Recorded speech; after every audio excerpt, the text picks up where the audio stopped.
ادھر دیکھیے گا. ایک سوال کروں آپ سے, اگر کسی گھر میں وفات ہو جائے نا, کسی کا باپ مارا جائے, بیٹا یا بھائی مارا جائے, ہر آدمی سے جا کے پرسہ دیتا ہے, گلے سے لگاتا ہے. چھوٹے بچے ہو تو سر پہ ہاتھ رکھتے ہیں, اس کے سر پہ لوگ ہاتھ رکھتے ہیں. کبھی ایسا نہیں ہوتا کہ جس کے گھر میں وفات ہو جائے اسے رسیاں باندھ دیں. کبھی ایسا نہیں ہوتا تماچے مارے جائے, کسی کے پاؤں میں زنجیریں نہیں باندھی جاتی. اجرکم اللہ, اجرکم اللہ, اجرکم اللہ. کیا کروں, آج امت مصائب کے مصائب تھے نا. میں نے تو ابھی بھی بہت سے مصائب چھوڑ دیے ہیں, خدا کی قسم میں نے سارے مصائب نہیں پڑھے. میرے کئی مصائب میں بھی جناب زینب کے پڑھتا ہوں لوگ بے ہوش ہو جاتے ہیں. مجھے معاف کریں, میں ایک جملہ کہہ دوں گا آپ سے, سید کی میں اجازت سے, قبلہ و کعبہ کی میں دیکھ رہا ہوں برداشت نہیں کر پا رہے, قبلہ اگر اجازت ایک جملہ کہہ دوں آپ سے. میں دیکھ رہا ہوں مولانا بہت توقع ہو رہے ہیں نا, سنیں گے میرے ساتھ چلیں گے کچھ دیر کے لیے. جب جناب زینب چہلوں پہ 40 پہ کربلا پہنچی تھی, جانتے بھی بار بار کیا کہہ رہی تھی, اے میرے بھیا حسین, جب میں آپ سے پہلے ملنے آیا کرتی تھی آپ کھڑے ہو کے استقبال کرتے تھے. بھیا میں شام سے لٹ کے آئی ہوں, میرا استقبال کرو. حسین میرے پاؤں بڑے زخمی ہیں.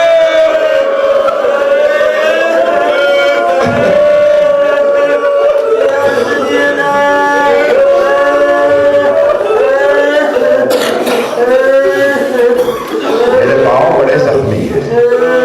پروردگارہ واسطہ اس بیوی کی عظمتوں کا جن افراد نے اہتمام کیا ہے ان کے تمام مرحومین کے درجات بلند فرما. مولانا رسول بخش محمد صاحب کے درجات بلند فرما. ہمارے تمام مرحومین کی قبروں کو منور فرما.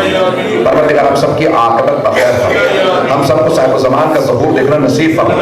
ایک جملہ اور کہوں گا, مجھے معاف کیجیے. اب اگر آپ برداشت نہ کر پائیں تو مجھے معاف کر دیجیے گا. جناب زینب کبریٰ نے پوچھا, بیٹا سجاد میرے بھائی کی قبر کا نشان کہاں ہے؟ مولا سجاد نے اشارہ کیا کہ پھوپھی اماں یہاں میرے بابا کی قبر ہے. میں نے روایتوں میں دیکھا ساری بیویاں قبر پہ گر گئیں, بلند آواز سے رونے لگی, چیخے مار مار سے رونے لگی. جناب زینب بیان کر رہی تھی, مولا سجاد نے دیکھا اگر میں نے نہ روکا کوئی بیوی روتے روتے مر جائے گی. خود ہی جھکے پھوپھی کا بازو پکڑا, کہا پھوپھی اماں بس کیجیے. جناب زینب کا بازو پکڑ کے اٹھایا, ساری بیویاں اٹھ گئیں. دوسرا سوال کیا, بیٹا سجاد یہ میرے بھائی کے ساتھ والی قبر کس کی ہے؟ کہا پھوپھی اماں یہ میرے بھیا علی اکبر کی. جیسے کہا نا علی اکبر کی, پھر جناب زینب نے اپنے آپ کو گرا دیا, قبر پہ گرا کے بلند آواز سے رونے, ہائے میرا علی اکبر, واہ علی اکبر. ساری بیویاں پھر رونے لگی. پھر مولا سجاد نے بازو پکڑا, کہا پھوپھی اماں بس کی تھی. ایک مرتبہ مقتل میں لے کے کہا, بیٹا یہاں مقتل میں کس کس کی قبر ہے؟ تو ایک مرتبہ کہنے لگا یہاں اونا محمد بھی ہے, یہاں قاسم بھی ہے. ساری بیویاں رونے لگی. اب جناب زینب نے سوال کیا, بیٹا سجاد آپ نے سب قبریں بتا دی لیکن آپ نے میرے بھیا عباس کی قبر کا نشان نہیں. جانتے جناب سیدھے سے جانے لگا, پھوپھی اماں میرے چچا کی قبر فرات کے کنارے ہے, میرے ساتھ چلیے میں آپ کو چچا کی قبر پہ لے چلوں. جب جانے لگی نا بیویاں, میرے بہت بڑے بزرگ استاد کا جملہ وہ ہمیشہ کہتے ہیں, وہ فرماتے ہیں کہ جیسے جا رہی تھی بیویاں, جناب زینب نے بیویوں کا راستہ روک لیا اور راستہ روک کے کہا, بیویوں سب کچھ بتا دینا میرے بھیا عباس کو, بتا دینا ہمیں شرابی کے دربار لے گئے. جب بیان کرتے ہوئے روگی نا, کہہ دینا ہمیں کوفہ شام کے بازاروں میں لے گئے تھے, کہہ دینا ہمیں تازیانے مارے گئے تھے, لیکن خبردار کوئی بیوی سکینہ کا بیان نہ کرے.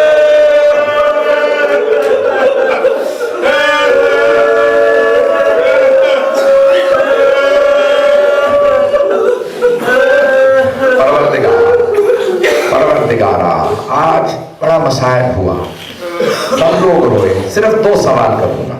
اب آپ نے جو حاجت مانگنی ہے مانگ لیجیے, حاجت قبول ہو. صرف 2 سوال ہیں. میرا پہلا سوال ہے, آپ جب روتے ہیں آپ کو کوئی تعزیانے تو نہیں مانگتا, آپ کو کوئی روکتا تو نہیں ہے رونے سے؟ ہائے علی کی بیٹیاں جب بھی روتی تھی شمر تعزیانے مانگتا. ایک آخری سوال ہے, میں جانتا ہوں میں نے بہت دور دے دیا, اولاد والے بیٹھے ہیں نا, ایک سوال کروں. آپ سب کے ساتھ بیویاں بھی آئی ہوں گی, بچیاں بھی آئی ہوں گی. اگر خدا نہ خواستہ آپ میں سے کسی کو پتا چلے کہ کوئی بیوی بے ہوش ہو گئی ہے, تو آپ فوراً یہی سوال کریں گے نا، ارے پانی پلا دیا تھا؟ اس بیوی کو پانی پلا دیا تو بے ہوش ہوئی، کوئی یہ تو نہیں پوچھے گا تماچا کس نے مارا تھا؟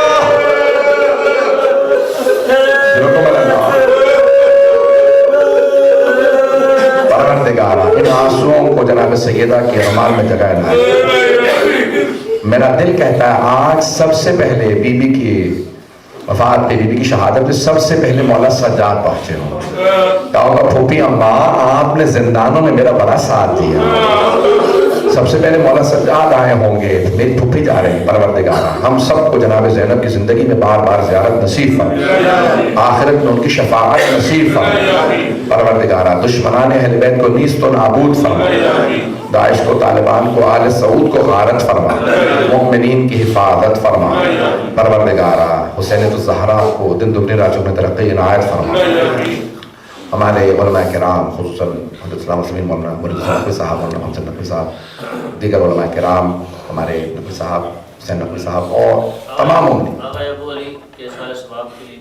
ہمارے ایک مومن مولانا نے مجھے پہلے بھی کہا تھا ابو علی صاحب کی اہلیہ کا اور ان کے لیے سارے صاحب کے لیے کہا ہے، ان کے اپنے پروردگارا ان کے درجات بلند فرما، تمام مرحومین کی قبروں کو منور فرما، ہمارے جتنے بھی لوگ دنیا سے رخصت ہو گئے، ہمارے مرحومین جن کے لیے اہتمام کیا گیا ہے، پروردگارا ان سب کو جناب زینب کبریٰ سلام علیہ کی شفاعت نصیب فرما، پروردگارا ہم سب کی عاقبت بخیر فرما، ہمارے جتنے بھی مؤمنین مومنات مریض ہیں سب کو شفائے کاملہ عاجلہ عنایت فرما، بے اولادوں کو جناب زینب کی اجڑی گود کے صدقے میں اولاد عنایت فرما،